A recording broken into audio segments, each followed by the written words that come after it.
powerful day it has been, right? Yes. You know, yeah, please give it up for everyone.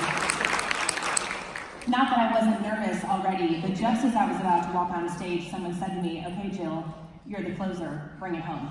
So, let's just hope that we bring it home. You know, I saw that the title and the theme of this conference was Refined by the Fire, and I knew quickly what it was that I wanted to share with you today, and that is this: the unlikely places from which success is born. So often we think of success as a destination, as a place to arrive at or strive for, but really success is found in the journey. That journey doesn't always look like some pristine fast pass to greatness, but sometimes that's a journey through rugged places like failure and fear and faith. I learned about failure at an early age. If there is one defining characteristic about myself, it is the fact that I am tall and grew up tall. In fact, are there any women in the room who are 5'10" or older, right? So these are my people. Thank you very much. They are really the only ones who can truly understand the difficulty of the most simple things in life, like buying clothes or buying shoes, or let's just put it out there, finding a husband. Like, these are difficult things. Michelle didn't tell you that her 5-foot little sparky body just has a 6'4" husband, and us tall girls look at that and go, "That was supposed to be mine." But there's one particular thing that comes with the territory of being tall, and that's this notion that being tall equates to athletic giftedness. That not only do you play sports, but you play them well. And don't get me wrong, I tried. The first sport that people thought I was good at was basketball. So I tried. In elementary school, and in middle school, and in high school, and in a word, I was terrible. Not bad, not mediocre, I was terrible. And a couple years ago, I was reminiscing with my mom, and realizing now, like, how tall I was back then, I kind of just said to her, like, "Surely, Mom, like, surely I must have missed my calling. Maybe I didn't have the right coach, or play enough years, or have the right team." And she laughed, and she said, "You know, Jill, if there's one word I could use to describe you on a basketball court, it would be a gazelle." All legs jumped from one place to another. I didn't even know what a gazelle was, and so I did. But you know, I began to learn early, if at first you don't succeed, what's the adage? Try and try again, and that I did. If I'm not going to be good on a basketball court, surely my height will help me somewhere else, and so to volleyball I went. And so in 8th grade, I played volleyball, and of course, if nothing else, I could stand in the front row, put my arms up, and just block the ball. So here I am playing volleyball, but you have to remember that when I played, back in the 80s, it was a different game than what our girls play today. Our girls today play on these fancy courts with these fancy nets that are like literally drilled into the ground. When I played volleyball back into the 80s, we had nets too, but they were connected to these poles, which were connected to these 1,000-pound round bases that we would literally roll on the stage and put up into place and then we'd play. So here I am, I'm in 8th grade, and I'm playing volleyball, and I'm in the front, of course, because I'm tall, that's what I'm supposed to be good at, and a ball comes my way. I go up to make the hit, and my hand makes contact with the ball, which is an anomaly. And I'm so determined to get that ball down to the ground that I had tremendous follow-through. So much follow-through that I fall into the net and take them back to the ground. Literally could have killed someone in that moment. I won't bore you with all of my middle school athletic challenges, but I will give you some highlights. I ran track in middle school also. I was a hurdler. Oh, wait, but there's some learning in this. Right, the learning is our greatest glory is not in never falling, but in rising every time we fall. I'm sure the author didn't mean that in the literal sense in which I'm interpreting it, but we're just going to go with that, right? So I won't bore you, but I will give you some highlights. The first sport that I tried was, after that, was track. And I was a hurdler. I'm supposed to be good at that because I'm tall, have long legs. So I made it around my first meet. Family and friends are off there to the side cheering me on, and the top of my foot hits the top of a hurdle, and I come down on the hurdle on top of me. In New York State, we started athletics in 6th grade, and we had softball, and so I played softball in 6th grade until I was cut from the 6th grade softball team. I'm not even sure that that's legal to cut from the 6th grade team, but I was. If I could show you one picture that would exemplify my soccer career in middle school and high school, it would be this. And I hate to even admit this, and I'm so thankful that the internet did not exist in 1988 to 1992, but I also tried my hand at cheerleading. And this is not a picture of me. These cheerleaders. My career, however, was slightly different. I know that there may be some 6-foot cheerleaders out there who are both graceful and cute. I was not one of them. And so, I want to get real and talk about failure for a minute. Thomas Edison says that many of life's failures are people who did not realize how close they were to success when they gave up. And that was so true for me. Had I let my athletic failures of middle school and early high school dictate my athletic future, I would have missed out on one of the greatest gifts of my life. I started swimming at the age of 16. I was a sophomore in high school. It was not instantaneous, nor was it easy, but I quickly found that I had both the passion and the potential to be successful. I had a dream of swimming at the Division I level, and I worked so hard towards that goal. I ended up swimming at the University of Pittsburgh. I swam all 4 years, finished in the top 3 at the Big East Championships year after year. I was an academic All-American. In my senior year of college, my name was engraved in the Varsity Walk of Fame,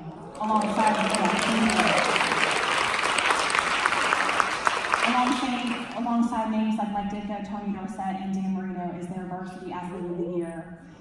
Failure primes us for success. You know, it's easy to talk about silly childhood athletic failures. It is altogether different to talk about professional failures as adults. I remember my first superintendent interview. I was blown away to even get the call. This was a large, high-performing district. Any sitting superintendent in the state could have had that district, and they called me, a little executive director from Lake Travis, to come as one of the 6 to interview. I was so excited, and I worked so hard in preparing for that interview. I knew that district backwards and forwards, everything about them. I knew the challenges they were facing, the accomplishments that they had achieved, and I walked into the room that night, and I was prepared. I knew the board members by name and occupation. I sat down, and we began to answer questions, and they went around the room, question, answer, question, answer, question, answer. They said that that had been their last question. There had been 21 in total. I glanced up at the clock and about 21 minutes had passed, which, by the way, that's not a good sign. I walked out of that interview that day, and I didn't know whether to laugh or cry. And the search firm called me the next week to give me feedback, and I quickly began to apologize and just sharing that I felt like I hadn't represented them well, like embarrassed the family a little bit, if you will. And he shared with me, he said, "No, Jill," he said, "they really liked you. In fact, they thought that you had great energy." And I laughed to myself and thought, of course I had great energy. Like, who answers 21 questions in 21 minutes? You know, the world would call that interview a failure. Clearly, I did not get that job, nor was I finalist. But that too was a success. It was an opportunity for me to practice, to learn, to grow, to reflect, and become better. 6 months later, I had the opportunity to interview for another superintendent position, and this time it was at Gunner ISD. So much had changed in those 6 months. I shifted from a place of being prepared to a place of being ready. I shifted from a place of understanding that when I speak to questions and when I answer things, that I needed to not just answer from that head level, the what, but that I needed to dig deeper and speak to the how and to the why, answer the heart part of their questions. 2 interviews and 3.5 hours of discussions later, and I was named lone finalist of Gunner ISD.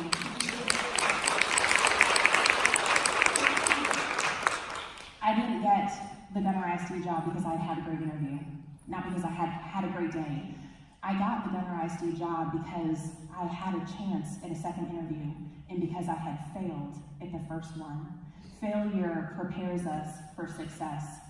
I shared at the beginning that success is not a destination, that it's a journey, and that journey can sometimes look like failure. But I'd also say to you that journey can sometimes look like fear. I have had the opportunity to share with our aspiring superintendents for the past several years, and every year I speak with them, I start with this slide. It's like a confession slide, if you will. If we're going to be really honest about the things that were keeping me up at night as I contemplated this move into the superintendency, these were those things.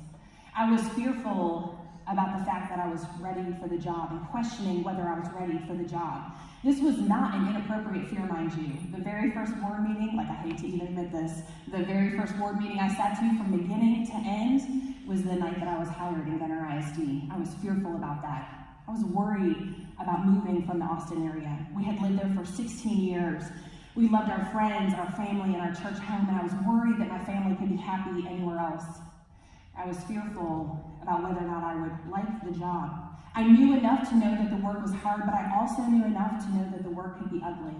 And I was worried about whether I'd be okay with that. I say to people all the time, I love my job 95% of the time. And they're like, man, Siler, that's great. Like, who loves their job 95% of the time? But I quickly remind them that the 5% can be so bad. I was worried that the 5% would overshadow the 95. And probably most of all, I was worried about whether or not I could balance being a mom and a superintendent. My kids were 2.5 and 7 at the time I stepped into that role, and I was so worried about disappointing them, or disappointing my district, or disappointing all of the above. All of that is fear. You know, I spent a lot of time thinking about the difference between failure and fear leading up to today, and there's one major difference. Failure is hard, but failure happens. Like, it literally happens, and then it's over, and yes, you may face consequences, but you learn, you grow, you practice, you reflect, and you become better. It's an event. It might be a private event, it might be a public event, but it's an event. Fear is constant. It's that ever-present what if, that ever-present what could go wrong in this situation. What if I don't meet expectations? What if I'm not successful? And that can be crippling. It can paralyze us in our work. And you may be thinking, like, this is the most depressing talk ever. I thought she was going to bring us home. But what I would say to you is this, is that there is one thought that rolls over and over in my mind as I come to that place of fear. It's this: that courage isn't the absence of fear, it's the ability to act in the presence of fear. When I have those times where I'm stuck in that place of fear, the question I ask is simple: am I being called? Am I being called to act? Am I being called to lead? Am I being called to move through this situation? And if the answer is yes, then we do that. Because courage isn't the absence of fear, it's the ability to act in the presence of it. You know, 7 years later, I've been a superintendent for 7 years, and I wish I could tell you a hope story like it's all gone, and it's not. I battle with fear on a regular basis. I worry that I'm not doing enough for fill in the blank. My district, my family, myself. I worry and battle with anxiety around public speaking, which, by the way, is kind of what I do for a living. And if we're going to be real honest, the same sets of fears I showed you as I contemplated the next walk in my professional world, I have the same fears as I think about what's to come in my next stage of my professional world. Fear, though, has shown me this, that when we're bold, that when we choose action in the midst of fear, when we lead anyways, that courage is the birth of greatness. Success can be born out of fear, just like it can be born out of failure. But I'd also say that great success can come from a place of faith. I love spending time with my friend Latanya Goffney. She was so awesome today. One of the reasons why I love spending time with her is that when I've had a conversation with Latanya, I feel like I've been to church. Do you ever have a friend like that who just like speaks truth into you? And she is one of those people to me. You know, I think sometimes we back away from faith when it comes to our professional work and our professional walk. I know for me, I joke, like if I get too close or surrender too much, I'm going to end up like a missionary somewhere or like in full-time ministry. But when I think about faith in the context of success in our work, I think about it in much more mundane ways. Things like just being faithful to take the next step, the next best step. Michelle talked earlier about having a dream to write, right? And if we have that dream to write, just like she said, our first step isn't to write a manuscript, right? Our first step is to have a conversation with an author and someone who's walked down that road and find out what they've done to be successful. Our next best step is to start writing in smaller increments. I'll preach to myself, maybe our next best step is just to shift from being a consumer to a producer on Twitter. Like, Jill, you want to write, how about we start with 140 characters? Can we just handle that? Sometimes, though, we have these grandiose ideas. We know where we are, we know where we want to be, but we feel like we can get from point A to point B in one fell swoop, when really what we just need to do is just focus on taking our next best step. I came in early for midwinter this past year and went to TCWSE, and if you have not been to that midwinter TCWSE conference, I would so recommend for you to attend. Talk about being uplifted and edified in our work. But I left that conference early on Sunday morning and went to my church home. I had been part of the congregation that brought in that pastor 7 years ago, loved seeing what God was doing, and it was so great to come back 7 years later and to see how God was still working. And I sat through that message, and he didn't know I was there, but he must have known that I was there because that message was for Jill Seiler and Jill Seiler alone. Have you ever had that just grip you at your soul? There were so many thoughts and ideas and hopes and dreams that had been hiding in my mind that were given permission to come free that morning. That message was over and my mind was spinning. I went and found the pastor and told him how great it was to see him, and then told him I could never come to hear him again. And he laughed, and I told him I was serious. I said 7 years ago, when I was under your teaching, I ended up taking this crazy, awesome job as a superintendent halfway across the state. And one message back, and I'm having all these crazy, awesome thoughts about what's to come. I don't know what that looks like for me. I don't know how to get from my point A to my point B. But what I've been reflecting on is that's not the job. The job is to find out what's our next best step and take that. I've hoped that I stay superintendent of Governor ISD for my entire career, but there are things that I want to do and accomplish even in that role that I know I'm being paralyzed because I have the fear of how to get to my point B.